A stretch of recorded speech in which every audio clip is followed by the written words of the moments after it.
یہ ویڈیو ہے مشہور افغانی کمانڈو عبید اللہ زرقوی کی، جن کو 10 سال پہلے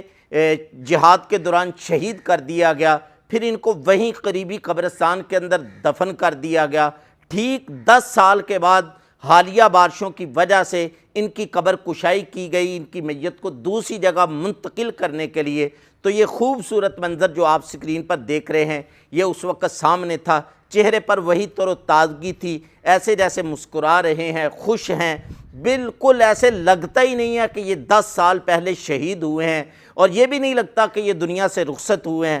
چہرے پر تر و تازگی، رونق اور جو ہے وہ ایمانی کیفیت نظر آ رہی ہے۔ حالانکہ سائنس جو ہے وہ کہتی ہے کہ ٹھیک 90 دن کے اندر انسان کا جسم زمین کے اندر ملیا میٹ ہو جاتا ہے اور انسان ختم ہو جاتا ہے، کچھ باقی نہیں رہتا، سوائے ایک ریڑھ کی ہڈی کی، وہ چھوٹی سی رہ جاتی ہے، باقی